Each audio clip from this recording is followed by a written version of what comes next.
প্রথম পুরস্কার গ্রহণ করার জন্য অনুরোধ করছি দেশের যে সংবিধান, এই সংবিধান আজকের দিনে 26 জানুয়ারি 1951 দেশের জনগণের প্রতি উৎসর্গ করে দেওয়া হল এবং আজকের এই দিনে সংবিধান যারা রচনা করেছিলেন তাদের আমরা আজকে আবার স্মরণ করছি। ডক্টর বাবা সাহেব আম্বেদকর, যিনি এই দেশের সংবিধান রচনায় ড্রাফটিং কমিটির চেয়ারম্যান ছিলেন এবং অন্যান্য সদস্যবৃন্দরা, ওনারা এই দেশ কিভাবে পরিচালিত হবে আমাদের সংবিধান রচনা করে গেছেন। ওনাদের আজকে আমরা স্মরণ করছি। দেশ স্বাধীনতা লাভের জন্য যারা সংগ্রাম করেছেন বীর শহীদদের প্রতি আজকে আমরা সম্মান জানাচ্ছি।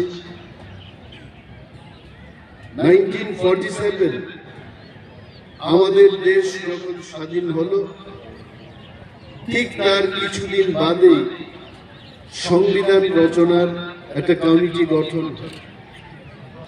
আজকে আমাদের দেশ অনেক বছর এগিয়ে গিয়ে বিশ্বের মধ্যে আমরা এগিয়ে চলছি। সিপাহীজলার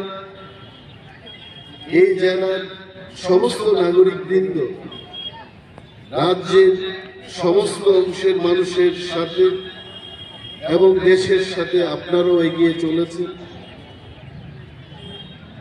আজকে আমাদের সংবিধান যদি রচনা না হতো, আমাদের দেশ সুশৃঙ্খলভাবে বিশ্বের সবচাইতে বড় গণতান্ত্রিক দেশ হিসেবে আমরা এগিয়ে যেতে পারতাম।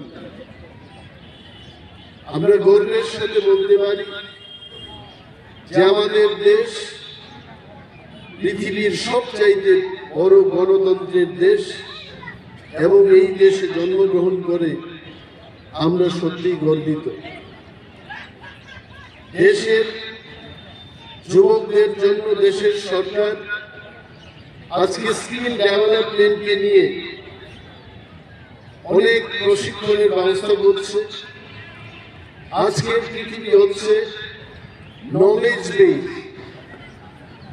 সারা দেশের মানুষের মধ্যে যারা যুবংশের মানুষ, আমাদেরকে আজকে স্কিল ডেভেলপড, স্কিলফুল হতে হবে। কোন এক সময় ছিল ত্রিপুরা রাজ্যে পড়াশোনা করে ত্রিপুরা রাজ্যে আমাদেরকে চাকরি করতে হবে, ত্রিপুরা রাজ্যে আমাদের কর্মসংস্থান খুঁজতে হবে। কিন্তু আজকে সারা পৃথিবী যে কোনো প্রান্তে যাদের কাছে নলেজ থাকবে তারা যে কোনো প্রান্তে গিয়ে কাজ করতে পারবে। পৃথিবী একটা জায়গায় থামিয়ে নেই। পৃথিবী তার মতো করে বিজ্ঞান, প্রযুক্তি, আর্টিফিশিয়াল ইন্টেলিজেন্স ইত্যাদি ক্ষেত্রে সে এগিয়ে চলছে। আগামী 20 বছরে এই পৃথিবী কোন জায়গায় দাঁড়াবে গিয়ে অনেকে হয়তো সেটা কল্পনাই করতে পারছেন।